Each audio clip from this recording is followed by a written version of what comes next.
السلام علیکم ورحمۃ اللہ وبرکاتہ۔ محترم ناظرین کرام، اگر شوہر عنین ہو یعنی نامرد ہو تو کیا اس کی جو بیوی ہے وہ اس سے خلا لے سکتی ہے یا طلاق لے سکتی ہے، یا اس کا کیا حکم ہوگا؟ شریعت اس تعلق سے ہماری کیا رہنمائی کرتی ہے، کیا رہبری کرتی ہے؟ تو بسا اوقات اس طرح کی چیزیں، یا یوں کہیے کہ اس طرح کا مرض پیدا ہو جاتا ہے مردوں کے اندر کہ جس کی وجہ سے وہ جو بیوی کا حق ہے وہ ادا کرنے پر قادر نہیں ہوتے، یا اس کو کہیے کہ ہم بستری پر جو ہے قادر نہیں ہوتے، جماع کرنے پر جو ہے وہ قادر نہیں ہوتے، اس کی طاقت و قوت ان کے اندر جو ہے نہیں ہوتی۔ تو اگر شوہر کو ایسا مرض لاحق ہو جائے کہ جس سے وہ نامرد ہو جائے، نامرد ہو، اس میں طاقت و قوت ہی نہ ہو عمل کرنے کی، عمل زوجیت کی، تو ایسی صورت میں بیوی اس سے خلا لے گی یا نہیں لے گی؟ تو شریعت نے ہماری جو رہبری کی ہے وہ یہ کہ اگر جو قاضی ہے، یا یوں کہیے کہ جو جج ہے، اگر یہ قضیہ اور یہ فیصلہ بیوی جو ہے دارالقضاء لے گئی ہے، دارالافتاء والقضاء لے گئی ہے، تو وہاں پر جو قاضی ہوں گے، جو جج ہوں گے، وہ یہ فیصلہ کریں گے کہ 1 سال کی مہلت شوہر کو دی جائے گی۔ شوہر کو 1 سال کی مہلت ملے گی، اور وہ اس لیے ملے گی کہ وہ اپنا علاج کرائے، چاہے وہ ڈاکٹروں کے ذریعے سے مل کر علاج کرے، یا اسی طرح حکیموں سے ملے اور اس کی دوائی وغیرہ لے، اس کا علاج کروائے، یا اسی طرح کھانے پینے کی جو اشیاء ہیں، مقوی غذائیں ہیں، ان کا استعمال کرے، ان کو یوز کرے، تاکہ اس کے اندر وہ قوت اور وہ طاقت پیدا ہو جائے جس سے وہ بیوی کا حق ادا کر سکیں، عمل زوجیت کرنے پر جو ہے وہ قادر ہو جائیں، ہم بستری پر جو ہے وہ قادر ہو جائیں۔ اور یہ بات بھی جو ہے ذہن میں رکھنا چاہیے کہ بسا اوقات یہ جو مرض پیدا ہوتا ہے، یہ انسان جب بری عادتوں کا شکار ہو جاتا ہے، یا بری خصلتیں اس کے اندر پیدا ہو جاتی ہیں کہ مثلا ہمیشہ جو ہے وہ گندی چیزیں دیکھنا، ہمیشہ گندے خیالات ذہن میں رکھنا،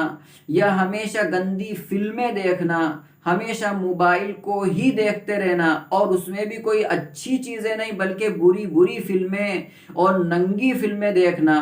تو ایسی صورت کے اندر انسان کی جو طاقت ہے وہ طاقت اس کی ختم ہو جاتی ہے، اور پھر جو ہے وہ عنین ہو جاتا ہے، نامرد ہو جاتا ہے، اور بسا اوقات وہ اپنی بیوی سے عمل کرنے پر جو ہے قادر بھی نہیں ہوتا۔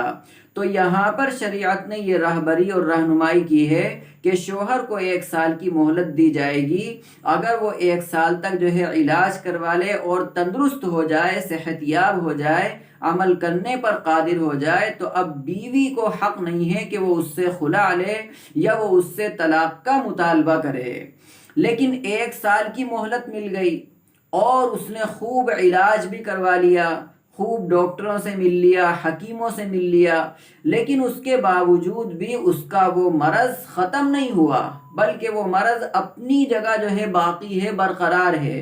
تو اب اس صورت کے اندر اگر عورت جو ہے مطالبہ کرے گی کہ ہاں مجھے اس سے جدائیگی چاہیے، میں اس سے اب الگ ہونا چاہتی ہوں، میں اس سے خلا چاہتی ہوں، یا طلاق کا مطالبہ کر رہی ہے، تو پھر قاضی جو ہے اس کے حق میں فیصلہ کرے گا، اور ان دونوں کے درمیان یعنی اس نامرد جو شوہر ہے وہ اور اس کی جو بیوی ہے، ان دونوں کے درمیان جدائیگی کروا دے گا، اور یہ جو جدائیگی ہوگی یہ طلاق بائنہ ہوگی۔ طلاق بائنہ کا مطلب یہ کہ طلاق بائنہ کے اندر اب کبھی جب ان کا دوبارہ ارادہ ہو، کافی عرصے کے بعد، ایک مدت گزرنے کے بعد، ایک زمانہ گزرنے کے بعد، وہ دونوں اس بات پر راضی ہو جائیں کہ ہم نے جدائیگی جو کروائی ہے وہ صحیح نہیں کروائی، اب ہم دونوں ایک ساتھ رہنا چاہتے ہیں، تو پھر حکم یہ ہوگا کہ اب وہ نکاح کریں، اور نکاح کر کے دوبارہ جو ہے وہ ایک ساتھ رہ سکتے ہیں۔ یہ طلاق بائنہ کا جو ہے حکم ہے۔ تو اس سے میں سمجھتا ہوں کہ یہ بات اچھی طرح واضح ہو گئی ہوگی، آپ لوگوں نے سمجھ لی ہوگی کہ اگر نامرد شوہر ہے تو اس کو 1 سال کی مہلت دیں گے، جج صاحب ہیں یا قاضی صاحب ہیں، اور پھر 1 سال کی جو مہلت اس کو ملی ہے اس میں وہ علاج کروائے گا۔ اگر تندرست ہو جاتا ہے تو بہت اچھی بات ہے، اس میں شوہر کو کوئی حق، بیوی کو کوئی حق نہیں ہوگا کہ وہ خلا کا مطالبہ کرے یا طلاق کا مطالبہ کرے۔ لیکن اگر جو ہے 1 سال گزرنے کے بعد بھی وہ تندرست نہیں ہوتا ہے، اس کی وہ بیماری برقرار رہتی ہے، تو بیوی کو پورا حق ہے کہ اب وہ جدائیگی کا مطالبہ کرے قاضی کے سامنے جا کر۔ پھر قاضی ان دونوں کے درمیان تفریق کرائے گا، جدائیگی کرائے گا، اور یہ جو جدائیگی ہوگی یہ طلاق بائنہ ہوگی۔ اور طلاق بائنہ کا حکم یہ ہے کہ آئندہ وہ دونوں اگر چاہیں کہ ہم ایک ساتھ رہیں تو رضامندی کے ساتھ ان دونوں کا نکاح بھی جو ہے وہ کیا جا سکتا ہے۔